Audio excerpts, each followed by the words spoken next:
Una familia salió del estadio después de un partido de copa el sábado por la noche y desapareció sin pedir rescate. Al día siguiente, su coche blanco fue encontrado abandonado junto a un naranjal silvestre, con el maletero aún lleno de camisetas, entradas y pertenencias. El esposo, desesperado, y la policía buscaron durante días hasta que encontraron una plantación de café con tierra recién excavada. ¿Qué ocurrió exactamente en las horas que transcurrieron entre la salida de la familia de las gradas y el abandono del coche? Antonio Pimentel Rivera nació el 19 de mayo de 1975 en la ciudad de Chalchuapa, Santa Ana, El Salvador. Desde pequeño, Antonio vivió para el fútbol. Cuando los demás niños aún corrían y jugaban en el callejón, él estaba absorto con el balón, viendo la cancha como todo su mundo.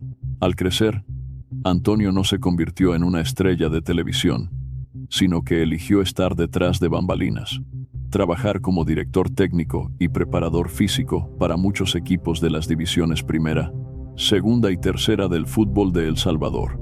A los ojos de la gente de Chalchuapa, Omar no era solo el preparador físico en la cancha. Él era el pilar de una familia en la que todos los planes y las alegrías giraban en torno al fútbol. La vida de él, junto con la de su esposa y sus dos hijos, estaba casi ligada al sonido del silbato inicial y a las luces del estadio. Gabriel Pimentel, el hijo mayor, tenía apenas 16 años cuando ocurrió la historia que estamos a punto de relatar. Este adolescente era el asistente personal de su padre y siempre estaba presente en los entrenamientos y partidos de Sonsonate, el equipo en el que Omar había sido preparador físico. El hijo menor, Marco Antonio Pimentel Colindres, de 12 años, era un apasionado del baloncesto. Al lado de Omar estaba Rosa Beth Colindres Entel, de 40 años, su esposa, una maestra del Ministerio de Educación de El Salvador, con la tiza blanca, el pizarrón y un estilo dulce pero firme. Rosa se ganó el cariño y el respeto de todo el vecindario de Chalchuapa. La noche del sábado 16 de enero de 2019, toda la familia salió junta a ver un partido especial. El encuentro de la Copa El Salvador entre Sonsonate y SM Municipal, un equipo de tercera división que jugó con enorme determinación. En las gradas aquel día no solo estaban la esposa y los hijos de Omar, sino también su suegra, Silvia Janco de Colindres, de 63 años, su cuñado, Carlos Ernesto Joaquín Colindres, de 34 años, y la novia de Carlos, Tania Elizabeth Monterrosa, de 27 años. Al principio, Omar tenía planeado llevar a toda la familia a cenar después del partido, un pequeño ritual para esos días escasos en los que podían reunirse, pero ese plan cambió en el último momento. La directiva de Sonsonate decidió invitar a los aficionados a una cena gratuita. Después del partido, los planes de la familia cambiaron de forma natural y nadie percibió nada extraño. Omar, junto con el cuerpo técnico y su hijo mayor, Gabriel, asistió a la cena organizada por el club Sonsonate.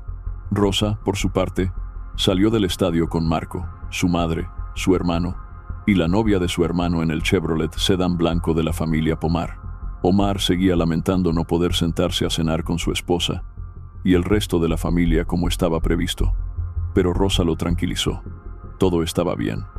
Él debía relajarse y luego se despidieron.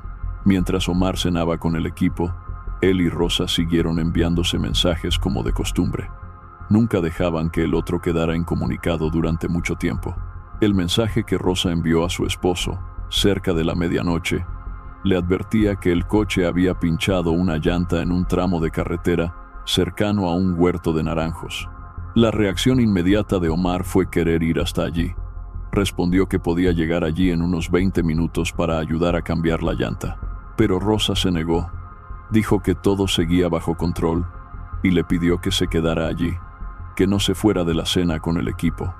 Al final, Omar también aceptó. La reunión entre Omar, la directiva y el equipo se prolongó hasta altas horas de la noche. Él y Gabriel solo regresaron a casa al día siguiente. La puerta principal estaba completamente a oscuras. No se oía ningún ruido. No había ninguna señal de que la familia hubiera regresado a dormir. Los vecinos y amigos de la zona, nadie había visto volver el Chevrolet blanco después del partido. La corazonada de un esposo, de un padre, se transformó de inmediato en un pánico real. Omar se apresuró a ponerse en contacto con la Policía Nacional Civil para denunciar la desaparición.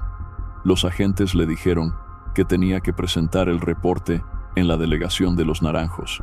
Pero en Los Naranjos le dijeron, sin rodeos, que ellos no tenían patrulla para salir a buscar. Sonaba absurdo, pero esa era exactamente la realidad a la que Omar se enfrentaba justo en el momento en que más ayuda necesitaba. Sin otra opción, Omar propuso usar su propio coche para llevar a los agentes por la carretera que su familia había dicho que tomaría. Alrededor de las 11:45 de esa misma mañana, encontraron el Chevrolet. El coche seguía allí, como abandonado. Dentro estaban las pertenencias de la familia, algunos objetos personales, rastros que indicaban que todos habían estado allí poco antes de desaparecer. Pero no había ni un solo familiar de Omar presente. No había manchas de sangre evidentes. No había signos de una gran pelea, solo un coche vacío, como si las personas que iban dentro hubieran sido borradas de la realidad. Desde el principio, la policía había considerado dos posibilidades. La familia de Omar podría haber sido emboscada por ladrones en el camino, o se trataba de un secuestro organizado. Sonaba como esos ataques dirigidos contra gente rica, pero había un detalle extraño. Su familia no era en absoluto rica, tampoco tenía enemigos claros. Solo eran demasiado conocidos y mencionados con frecuencia en la zona. 8 días pasaron. El coche ya había sido encontrado. Ninguna llamada de extorsión, ningún mensaje de amenaza, ninguna pista clara.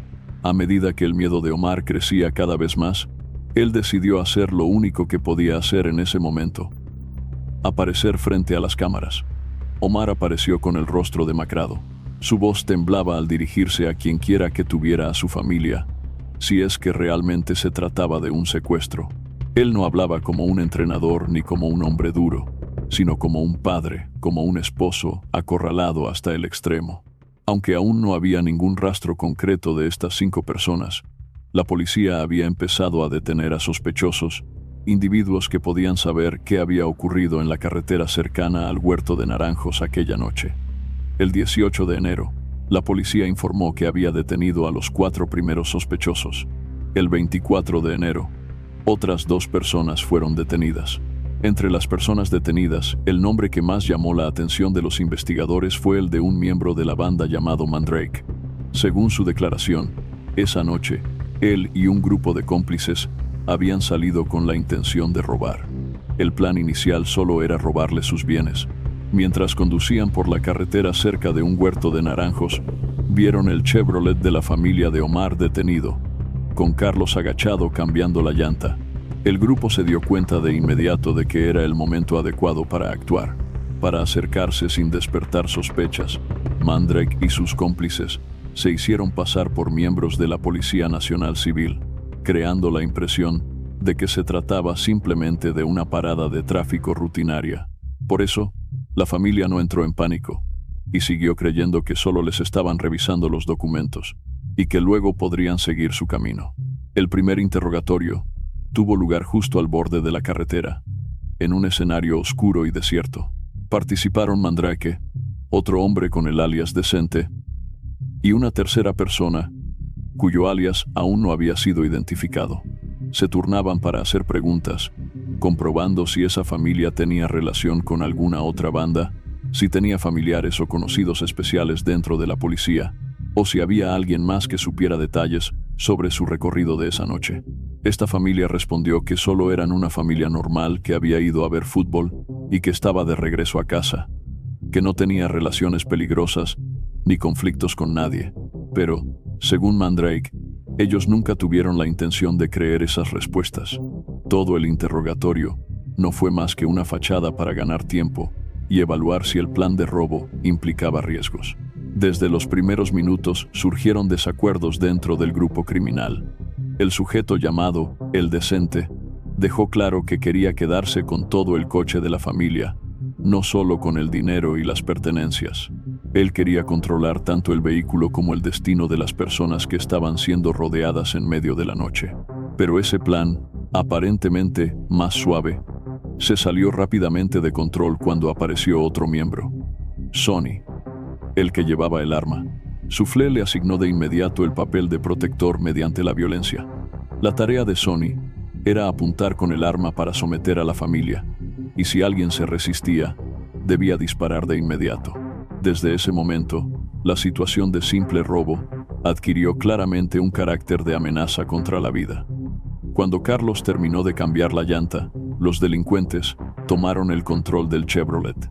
Las mujeres y los niños fueron empujados a la parte trasera, sentados juntos bajo la mira del arma, mientras que Carlos se vio obligado a seguir conduciendo el coche bajo sus órdenes. Toda la familia fue obligada a trasladarse a una zona aislada llamada Pata de Gallina, situada entre las fincas Monterrey y Los Trozos, una región casi apartada, perfecta para cosas que nadie quiere presenciar. En ese punto de parada, el círculo de delincuentes se volvió cada vez más denso. Apareció un hombre con el alias El Diácono, llevando un palo. Poco después, otros dos sujetos se unieron al grupo, Renca y el Bombillo. Algunos de ellos se quedaron sentados en el coche, observando en silencio a la familia que temblaba afuera, mientras Soufflé, Decente y Mandrake se reunían aparte para deliberar y decidir el destino de las personas inocentes que tenían delante. Se dice que Mandrake seguía queriendo limitarse al robo de las pertenencias, sin querer ver sangre derramada, pero su voz era demasiado débil frente a la de Soufflé, el cabecilla, y la de Decente, el subjefe de la banda, Vatos Locos Salvatruchos. Al final, todo el grupo se volvió a esperar la decisión de estos dos, porque sabían muy bien que, una vez que el jefe eligiera un camino, aquella familia tendría que pagar por completo el precio de esa elección. Según Mandrake, en la banda existía una regla del juego no escrita. Esa noche, solo se les permitía salir a robar, no matar a nadie. Pero cuando toda la familia de Omar estuvo en sus manos, Soufflé, el cabecilla, planteó un argumento frío. Esas personas ya habían visto sus caras, y si las dejaban ir, tarde o temprano los reconocerían y los denunciarían. La decisión de pasar del robo a la eliminación abrió el camino a una cadena de actos brutales posteriores. Incluso antes de pensar en matar, algunos miembros del grupo fueron más lejos y agredieron a Rosa y a Tania, justo delante de sus familiares indefensos, encerrados en el coche y con las armas apuntándoles a la cabeza, y no se detuvieron allí. Los delincuentes también manipularon su mente sembrando esperanzas ilusorias. A Rosa, a Tania y a los demás les dijeron que sus familias ya sabían lo que estaba ocurriendo, que sus parientes y la policía estaban a punto de llegar para rescatarlos. Algunos, en un pánico extremo, entregaron el dinero y las pertenencias que les quedaban, pensando que eso les ayudaría a ser perdonados. Después de eso, la banda se quitó los pasamontañas y se los puso a las víctimas, para que nadie supiera con exactitud a dónde las estaban llevando. Según Mandrake, Marco, el hijo menor, nunca soltó la mano de su abuela, aferrándose a ella con el instinto de un niño que percibe el peligro sin comprenderlo del todo. El diácono iba delante con Silvia y Marco. Otro hombre guiaba a las dos mujeres. Carlos llevaba consigo el único amuleto en el que confiaba para proteger a su familia. Todo el grupo fue obligado a caminar entre plantaciones de café, sumidas en la oscuridad, con las bocas de las armas apuntando constantemente a sus espaldas. En una zona de Pata de Gallina, el diácono ordenó a las 5 víctimas que se sentaran.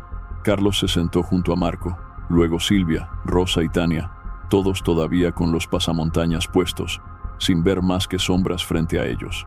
Según Mandrake, fue en ese momento de silencio asfixiante cuando Soufflé, el mismo que había dicho que no podían dejarlos con vida, fue el primero en actuar, iniciando la ejecución de aquellas personas completamente inocentes. Lo que ocurrió después de los disparos, cuando se encontraron los cuerpos, y la forma en que la policía reconstruyó cada detalle a partir del testimonio de Mandrake, fue lo que realmente dejó al descubierto la naturaleza de sangre fría de esta banda, Después de llevar a toda la familia al centro de la zona de Pata de Gallina, se tomó la decisión final. Ninguno de ellos podía salir con vida. La razón que dio la pandilla fue fría y cruel. Toda la familia había visto sus caras, podía reconocerlos después, y eso equivalía a problemas.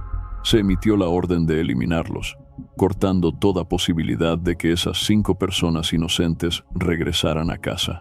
Esa noche, en la oscuridad de las plantaciones de café, dispararon primero contra Carlos y después mataron al niño, a la abuela y a Rosa casi al mismo tiempo. Mientras tanto, Tania fue golpeada con fuerza en el costado con un palo y del dolor solo alcanzó a gemir y a doblarse antes de ser asesinada como los demás. Cuando el silencio lo cubrió todo, los criminales comprobaron el pulso de cada víctima para asegurarse de que nadie siguiera respirando. Cuando estuvieron seguros de que las 5 personas habían muerto, sacaron las palas, los picos y las herramientas que llevaban y cavaron una fosa de unos 2 o 3 metros de profundidad. Los cuerpos fueron empujados con fuerza hasta el fondo del hoyo y después cubiertos de nuevo con tierra y piedras. Para borrar cualquier rastro, plantaron encima un cafeto, convirtiendo la fosa común en una parte anónima de la plantación, como si nunca hubiera habido nadie enterrado bajo aquella capa de tierra. Tras la masacre, se dieron cuenta de que ya eran alrededor de las 3 de la madrugada. Todo el grupo abandonó la escena y buscó unas chozas en una finca llamada Los Trozos para dormir un rato. Hacia las 7 de la mañana se despertaron, repartieron con calma el dinero y los objetos robados a la familia, y luego cada uno tomó su camino, continuando con su vida cotidiana como si solo hubieran pasado una noche de trabajo normal. Mientras tanto, en otro lugar, Omar Pimentel y su hijo mayor estaban buscando desesperadamente a sus familiares, aferrándose a la esperanza de que siguieran vivos en algún lugar, quizá retenidos o heridos. No sabían que, en las primeras horas después de perder el contacto, toda la familia ya yacía inmóvil en una tumba improvisada al pie de un cafeto. El 6 de febrero de 2019, 22 días después de la desaparición de la familia, la policía finalmente informó de que había encontrado el lugar donde estaban enterrados los cuerpos. La fosa se encontraba en una finca llamada Los Reyes, en la zona de Los Arenales, de la ciudad de Naguazalco. El jefe de la delegación de Sonsonate, Hugo Padilla, explicó que algunos objetos personales que aún quedaban habían ayudado a identificar a las víctimas. Solo entonces el público supo que ciertos detalles en torno a la muerte de la familia de Omar, así como de las personas que participaron en aquella noche de crimen, escondían secretos mucho más oscuros de lo que la gente había imaginado al principio. Cuando se abrió el expediente de investigación, salió a la luz un detalle que pone la piel de gallina a cualquiera que lo escucha. Los agentes de la Policía Nacional Civil habían pasado por la zona de enterramiento más de 3 veces en los primeros días de búsqueda. Habían estado muy cerca de la verdad, pero no se dieron cuenta. La razón era tan sencilla como amarga. Sobre la tierra recién removida había una plantación de café que parecía completamente normal. En esa región no tiene nada de extraño que un tramo de terreno sea removido para cuidar las plantas de café. La fosa común, por lo tanto, se mezcló con el paisaje habitual de la temporada agrícola, como si nunca hubiera existido. 3 días después de que se encontraran los cuerpos, el 9 de febrero de 2019, la familia Pimentel finalmente fue sepultada. El velorio comenzó la noche del viernes 8, en una cancha de baloncesto, el lugar mismo asociado a las alegrías de Marco, y terminó al día siguiente en el cementerio general de la ciudad. Los ataúdes de Rosa, Marco, Silvia y Carlos fueron colocados allí mismo, sobre la cancha, bajo las luces y rodeados por toda la comunidad de Chalchuapa. La familia de Tania decidió celebrar un funeral aparte para ella en otro lugar, pero el dolor tenía el mismo color para todos. Entre llantos, los restos de la familia de Omar fueron despedidos. Uno de los momentos que dejó en silencio absoluto a toda la cancha fue cuando Omar, el esposo, el padre que lo había perdido todo, colocó el uniforme y el balón de baloncesto de su hijo sobre la tapa del ataúd. El equipo del niño también estuvo presente. levantando una pancarta con la frase «Echa el Chuapa», como un último grito de aliento dirigido al compañero que jamás volvería a la cancha. El 21 de febrero, el entonces director de la Policía Nacional Civil de El Salvador, Jaguar Cotto, informó ante los medios que 2 miembros de la banda que habían participado en la masacre habían sido asesinados por sus propios cómplices para silenciarlos. La banda no quería que siguieran revelando más detalles, y mucho menos que salieran a la luz los nombres de quienes estaban detrás del caso. Después de que se hiciera pública la información de que 2 miembros de la banda habían sido eliminados por sus propios cómplices para silenciarlos, los investigadores concentraron sus esfuerzos en rastrear el resto de la red. Todos los que habían sido asesinados fueron identificados, pero no eran más que 3 eslabones de una cadena de crímenes mucho más larga. Unos meses después, el 27 de septiembre de ese mismo año, las autoridades anunciaron un giro. Se habían llevado a cabo más detenciones, elevando el total a 35 personas que, de una u otra forma, estaban relacionadas con el asesinato de la familia Pimentel. El gobierno afirmó que el objetivo no era solo detener a un número cualquiera de personas, sino llevar ante la justicia a todos los implicados y obligarlos a pagar por la masacre que había conmocionado a todo el país. Se puso en marcha una operación de gran escala en Izalco y Nahuizalco, destinada tanto a esclarecer cada detalle del caso, como a desenterrar muchos otros homicidios ocurridos entre 2016 y 2019. Para llegar a esos 35 nombres en el expediente, las fuerzas de seguridad llevaron a cabo 67 redadas en múltiples viviendas de distintas ciudades. No solo fueron detenidos quienes aún estaban en libertad, sino que a decenas de reclusos que ya estaban presos por otros delitos en varias cárceles de El Salvador, también se les notificaron nuevos cargos. La lista de delitos era larga: 24 casos de extorsión, 2 secuestros, un cargo por tráfico de drogas, actividades ilícitas para organizaciones terroristas y conductas relacionadas con el delito de homicidio. El proceso judicial no avanzó en absoluto con rapidez. El expediente se hacía cada vez más voluminoso.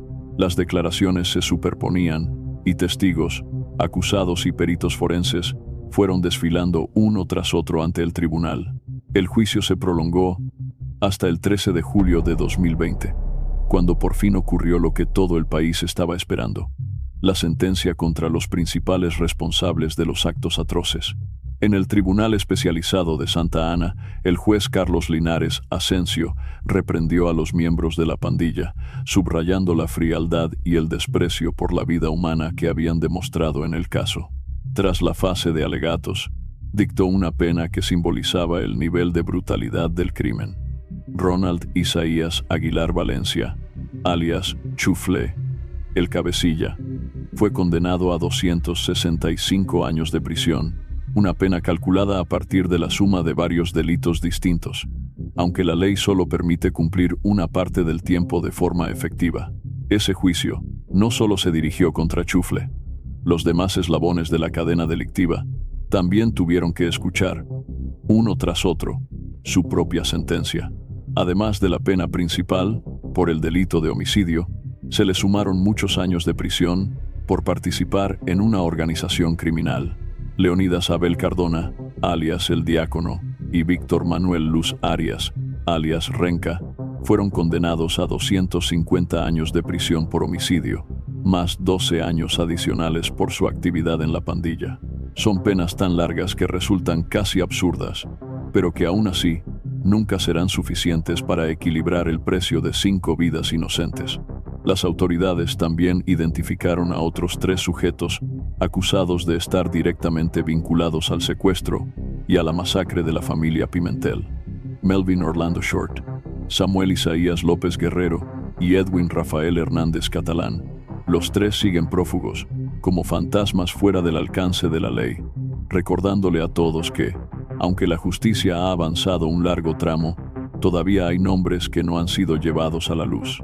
Y al otro lado de la historia, los sobrevivientes tienen que aprender a seguir respirando en un mundo al que casi le han arrancado todo. Omar, su madre y su hijo mayor siguen en El Salvador. intentando enfrentar al mismo tiempo dos cosas: el recuerdo de la noche de la pérdida y una nueva realidad cubierta por la sombra de la crisis de salud mundial. En ese contexto, juntos levantaron un pequeño negocio llamado Camarón, formado a partir de las letras iniciales de los nombres de los dos hijos y de la esposa fallecida. Para ellos, ese nombre no es solo una marca, sino una manera de mantener a Rosa y Marco presentes en cada uno de los días restantes. Omar comparte que nunca ha deseado que algo malo les ocurra a quienes destruyeron a su familia. Dice que ha aprendido a soltar el deseo de venganza, pero nunca la exigencia de justicia. Esos hombres tienen que pagar, tienen que estar en prisión, tienen que ser obligados a enfrentarse a lo que hicieron. No necesita verlos sufrir como él, solo necesita que el sistema de justicia no los deje en libertad. Su madre también carga con un dolor propio. Perdió a su nuera, perdió a un nieto, y vio cómo su familia se desmoronaba en una sola noche. Aún así, los tres, ella, Omar y el hijo mayor, intentan aferrarse unos a otros para mantenerse en pie, reconstruyendo poco a poco la vida sobre las ruinas. ¿Crees que la condena para estos responsables fue lo suficientemente justa?